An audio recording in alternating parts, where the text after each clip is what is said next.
નમસ્કાર મિત્રો, આજે આપણે જેડબલઈ નીટની અંદર જીઓસીની અંદર સમઘટકતા એટલે કે આઇસોમેરિઝમ એની આપણે ચર્ચા કરવાના છીએ.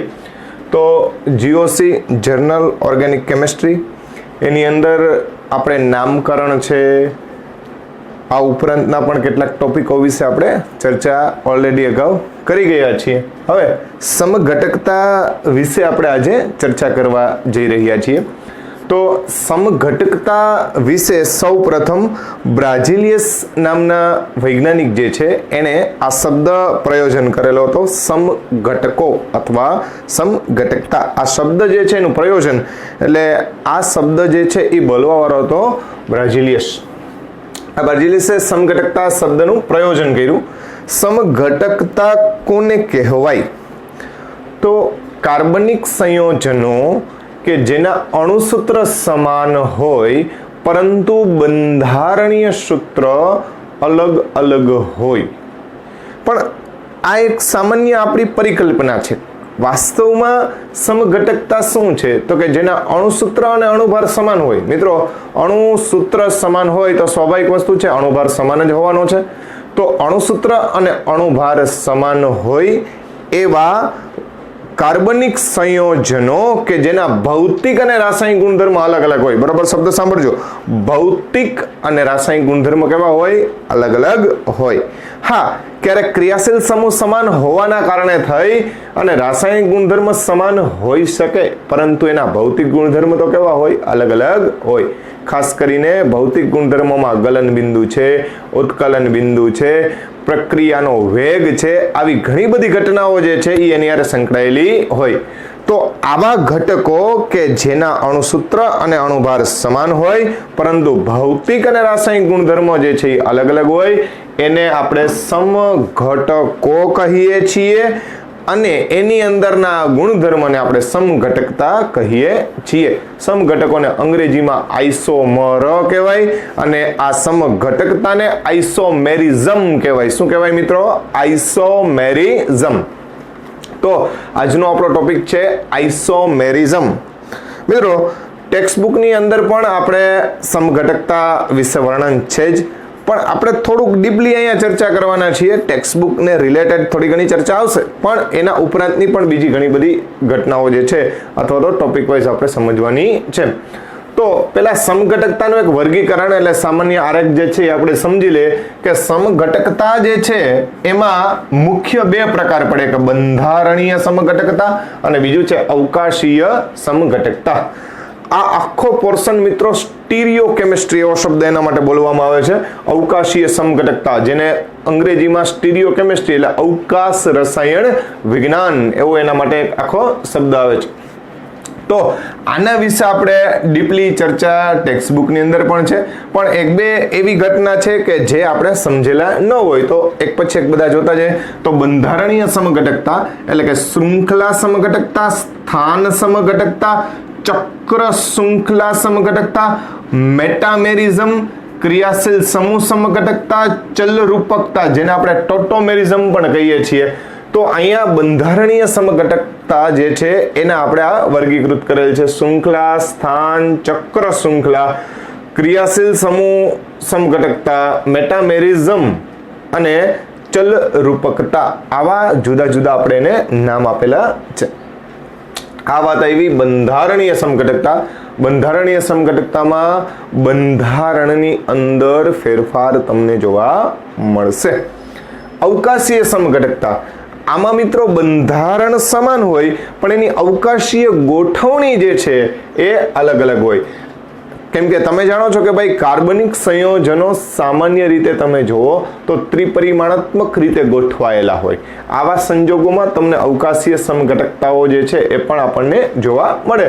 તો એમાં બે ઘટના મહત્વની છે કે વિન્યાસી સમઘટકતા અને બીજું છે અણુકોણાત્મક અથવા સ્વરૂપી સમઘટકો, જેને અણુકોણાત્મક સમઘટકતા એવો શબ્દ પણ બોલવામાં આવે અને સ્વરૂપી સમઘટકતા એવો પણ શબ્દ બોલવામાં આવે. વિન્યાસી સમઘટકતામાં ફરીથી પાછા બે પાર્ટ પડશે, ભૌમિતિક સમઘટકતા અને પ્રકાશીય સમઘટકતા. મિત્રો આપણે ટેક્સ્ટ બુકમાં ભૌમિતિક સમઘટકતા સુધીની ચર્ચા આવી જાય છે, પ્રકાશી સમઘટકતા હાલમાં આવતી નથી, પણ આપણે અહીંયા બધાની ડિસ્કસ સાથે જ કરશું. ભૌમિતિક સમઘટકતામાં સિસ અને ટ્રાન્સ, પ્રકાશી સમઘટકતામાં ડેક્સ્ટ્રો અને લીઓ, અને અણુકોણાત્મક સમઘટકતા જે છે એમાં સ્વરૂપી સમઘટકો જે છે એમાં ફરીથી પાછા 4 પ્રકાર શક્ય બને. એક છે સ્ટેગર્ડ, એક છે ઇક્લિપ્સ્ડ, એક છે અંશતઃ ઇક્લિપ્સ્ડ અને એક છે સ્ક્યુ અથવા ગોસ. આવી રીતે સમઘટકતા જે છે એનું આ વર્ગીકરણ આપણે કરેલું છે. ફરીથી કહી દઉં, સમઘટકતા એટલે અણુસૂત્ર સમાન હોય, અણુભાર પણ સમાન હોય, પણ જેના ભૌતિક અને રાસાયણિક ગુણધર્મો અલગ અલગ હોય એને આપણે એકબીજાના સમઘટક કહીએ છીએ. એમાં પહેલી વહેલી ચર્ચા જે આવે છે એ બંધારણીય સમઘટકતા, આ એના પ્રકાર છે. તો હવે આપણે બંધારણીય સમઘટકતા વિશે ચર્ચા કરવાના છીએ. હવે આપણે બંધારણીય સમઘટકતામાં સૌપ્રથમ શૃંખલા સમઘટકતા જે છે એના અંગે આપણે વિગતે ચર્ચા કરીએ. તો શું છે આ શૃંખલા સમઘટકતા? તો મિત્રો, બંધારણીય સમઘટકતામાં શૃંખલા સમઘટકતા તમે જાણો છો એ પ્રમાણે કે સમાન અણુસૂત્ર, સમાન ક્રિયાશીલ સમૂહ, ક્રિયાશીલ સમૂહના સ્થાન પણ સમાન હોય, ક્રિયાશીલ સમૂહના સ્થાન પણ સમાન, માત્ર શૃંખલા અલગ અલગ હોય, શૃંખલા અલગ અલગ હોય. તો એવા સમઘટકોને શૃંખલા સમઘટક, અને આ ઘટનાને શૃંખલા સમઘટકતા કહેવાય.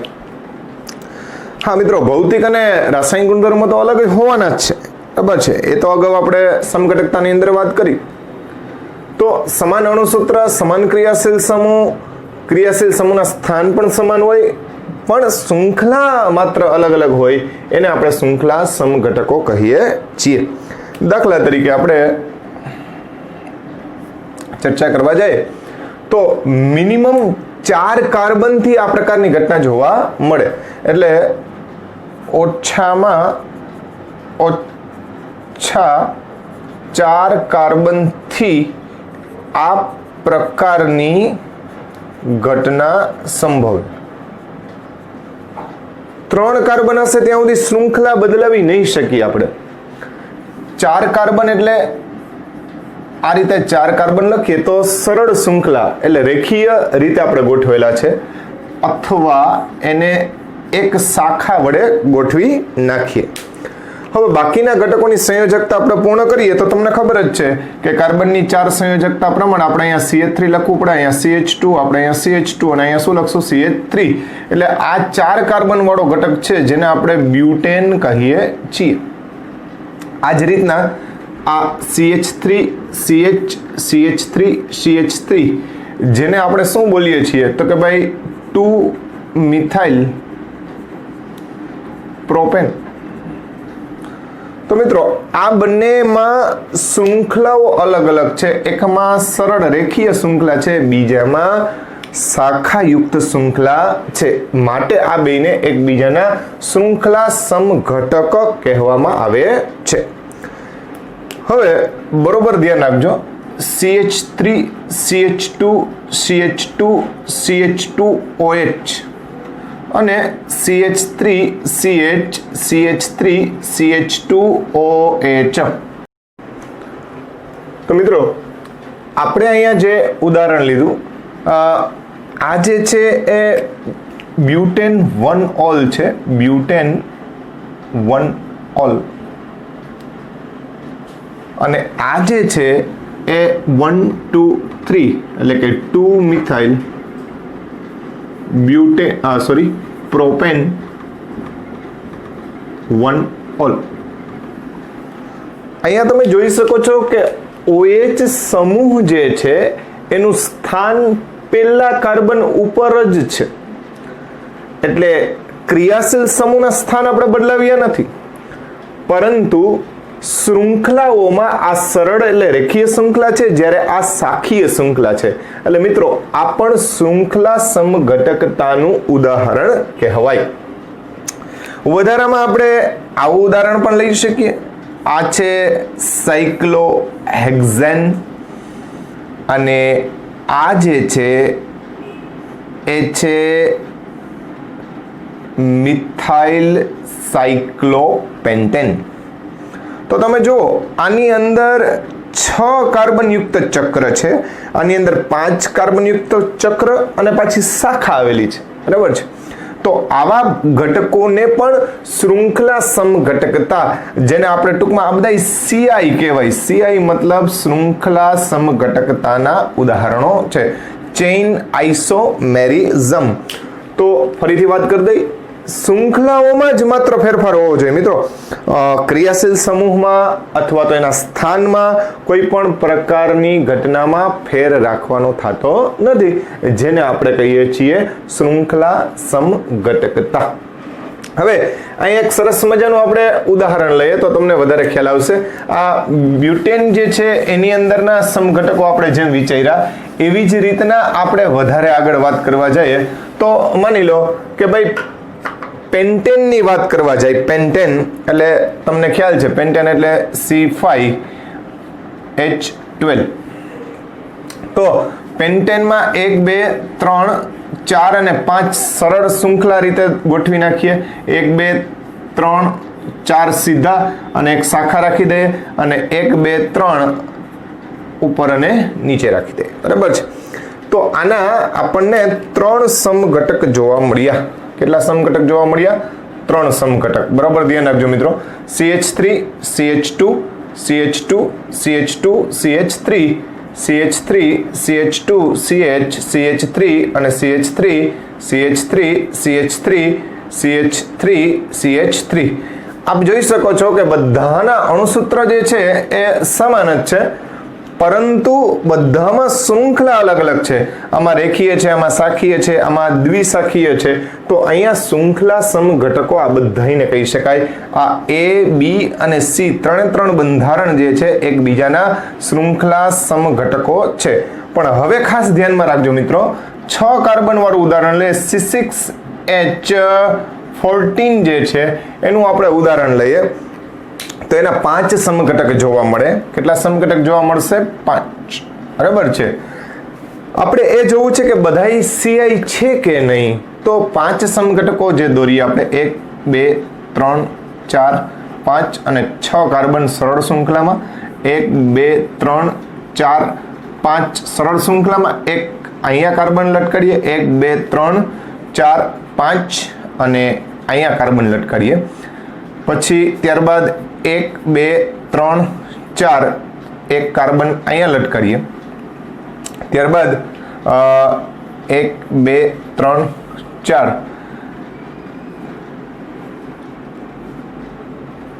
5 અને 6. તો 6 કાર્બન ધરાવતા આ ઘટકો જે છે એમાં આપણે 5 બંધારણ શક્ય બને. મિત્રો કોઈ પણ ઘટકો એકબીજાના સમઘટક છે કે નહીં એ જાણવા માટે બધાને બંધારણ લખ્યા બાદ IUPAC નામ ખાસ આપી દેવાના, જેના આધારે આપણે એને બધાને ઓળખી શકીએ. તો આ જે છે એ CH3 CH2 CH2 CH2 CH2 CH3 CH3 CH2 CH2 CH CH3 CH3 CH3 CH2 CH CH3 CH2 CH3 CH3 CH3 CH3 CH3 CH CH CH3 CH2 CH3 CH3 CH3. બધાના અણુસૂત્ર જે છે એ C6H14 જ છે. હવે બરોબર ધ્યાન રાખજો મિત્રો, આમાં 6 કાર્બનયુક્ત શૃંખલા છે. મુખ્ય શૃંખલા જોવાની હોય ખાસ. બરાબર છે. એટલે આ રેખીય સ્વરૂપ છે. એનું જ આ જે છે એ શાખીય સ્વરૂપ થયું. પણ આ બંનેમાં શાખાઓ જે છે ને, એટલે કે મુખ્ય શૃંખલા સમાન કહેવાય. તો આ બંનેને એકબીજાના શૃંખલા સમઘટક ન કહેવાય. ખાસ ધ્યાનમાં રાખજો. હા, તમે એને સ્થાન સમઘટક તરીકે લઈ શકશો, કેમ કે સ્થાન ક્રિયાશીલ સમૂહના કેવા છે? અલગ.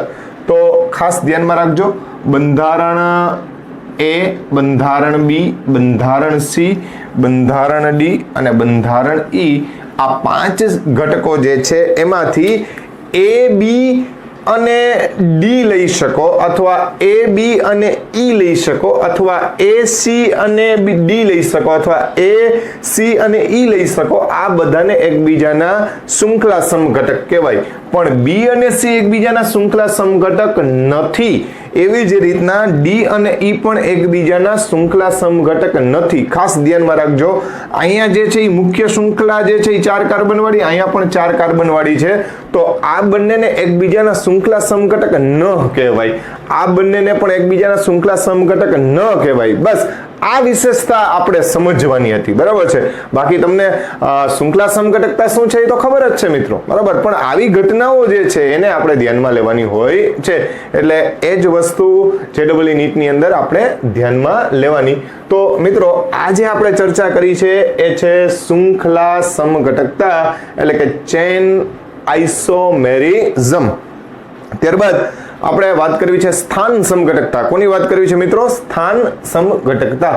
તો શું છે ભાઈ આ સ્થાન સમઘટકતા? તો એની પણ આપણે ચર્ચા કરી લઈએ. તો શૃંખલા સમઘટકતા પછી બંધારણીય સમઘટકતાનો બીજો પ્રકાર જે આવે છે એ છે સ્થાન સમઘટકતા, જેને આપણે પોઝિશન આઇસોમેરિઝમ એવો શબ્દ આપણે બોલીએ છીએ. તો આ પોઝિશન આઇસોમેરિઝમ એટલે કે સ્થાન સમઘટકતા, એના અંગે હવે આપણે ચર્ચા કરીએ.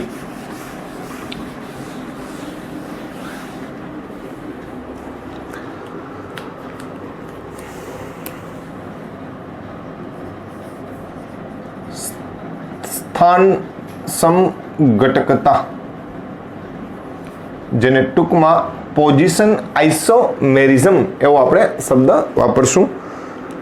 તો સ્થાન સમઘટકતામાં શું હોય મિત્રો? તો કે ભાઈ ક્રિયાશીલ સમૂહ સમાન હોય, ક્રિયાશીલ સમૂહ સમાન, શૃંખલા પણ સમાન, પરંતુ શૃંખલામાં ક્રિયાશીલ સમૂહના સ્થાન એટલે કે પોઝિશન અલગ હોય. બાકી એઝ યુઝ્યુઅલ જે બોલીએ છીએ ભાઈ, અણુસૂત્ર સમાન હોવા જોઈએ, અણુભાર સમાન હોવા જોઈએ, ભૌતિક અને રાસાયણિક ગુણધર્મ અલગ અલગ હોય, એ વસ્તુ તો છે જ, બરાબર છે. પણ મુખ્ય વાત આવે કે શૃંખલા સમાન હોય પણ ક્રિયાશીલ સમૂહની પોઝિશન અલગ અલગ જગ્યાએ હોય, તો આપણે એને સ્થાન સમઘટક તરીકે લઈએ છીએ. તો મિત્રો સ્થાન સમઘટકતા માટે આપણે એક સરળ ઉદાહરણ લઈએ, પ્રોપેનોલ. પ્રોપેનોલ સામાન્ય રીતે આલ્કોહોલનું અણુસૂત્ર સામાન્ય રીતે લખવું હોય તો એટલે સામાન્ય સૂત્ર CnH2n+1OH આવી રીતે આપણે લખી શકીએ. પ્રોપેનોલના સંદર્ભમાં લખવું હોય તો C3 છે, એટલે 3 3 દુ 6 ને 1 7 C3H7OH આવી રીતે આપણે વર્ણવી શકીએ. હવે આમાં બે સમઘટકો શક્ય છે, 1 2 3 સરળ શૃંખલા, 1 2 3 સરળ શૃંખલા. બંનેની અંદર ક્રિયાશીલ સમૂહ સમાન હોવા જોઈએ, શૃંખલા પણ સમાન છે, પણ એકમાં આપણે CH3 CH2 CH2OH એટલે કે પ્રથમ કાર્બન ઉપર OH સમૂહ દર્શાવીએ અને બીજામાં CH3 CH2 CH3 એમાંથી આ H નું વિસ્થાપન કરી અને આપણે બરોબર વચ્ચે OH સમૂહ દર્શાવીએ. હવે જોવો મિત્રો, અહીંયા શૃંખલા તો બદલેલી નથી, પણ ક્રિયાશીલ સમૂહના સ્થાન જે છે એ બદલી જાય છે. અહીંયા પ્રથમ નંબરના કાર્બન ઉપર છે, અહીંયા દ્વિતીય નંબરના કાર્બન ઉપર છે. તો તમે આને પ્રોપેનોલ એવો શબ્દ કહો છો અને આના માટે આપણે પ્રોપેન ટુ ઓલ એવો શબ્દ વાપરીએ છીએ. તો આ બંને એકબીજાના શું કહેવાય મિત્રો? તો કે ભાઈ આ બંને એકબીજાના સ્થાન સમઘટકો તરીકે વર્તે છે. તો આ વાત થઈ સ્થાન સમઘટકોની. પણ અહીંયા ધ્યાનમાં એટલું રાખવાનું કે બંનેના ક્રિયાશીલ સમૂહ સમાન હોવા જોઈએ અને શૃંખલા જે છે એ બદલવી જોઈએ નહીં. જો શૃંખલા બદલી જશે તો એને આપણે સ્થાન સમઘટક તરીકે દર્શાવી શકીએ નહીં. આવા અનેક ઉદાહરણો આપણે લઈ શકીએ મિત્રો. અન્ય ઉદાહરણમાં મિત્રો આપ જાણો છો એ પ્રમાણે કે ભાઈ ડાઇક્લોરોપ્રોપેન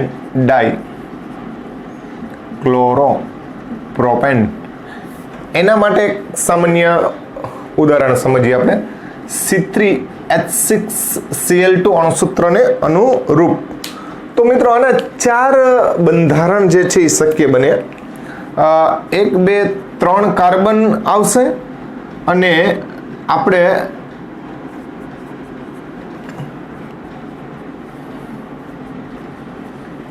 અલગ અલગ જગ્યાએ ક્લોરીન છે ને ગોઠવીએ. તો પહેલામાં ક્લોરીન જે છે એ પહેલા કાર્બન ઉપર ગોઠવીએ, બીજામાં આપણે પહેલા અને બીજા કાર્બન ઉપર ગોઠવીએ, ત્રીજામાં આપણે પહેલા અને ત્રીજા કાર્બન ઉપર ગોઠવીએ અને પછી વચલા કાર્બન ઉપર બંને ક્લોરીનને ગોઠવી દઈએ.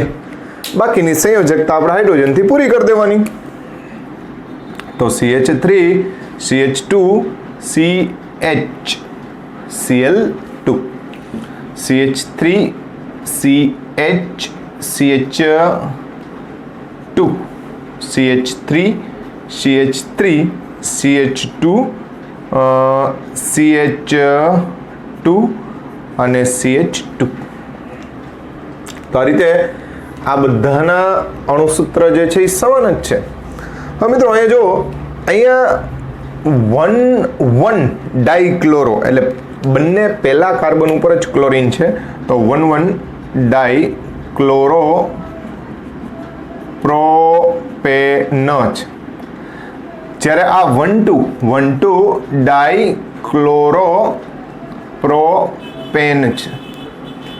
આ છે એ 1 અને 3 નંબર એટલે 1,3 ડાઇક્લોરો પ્રોપેન છે.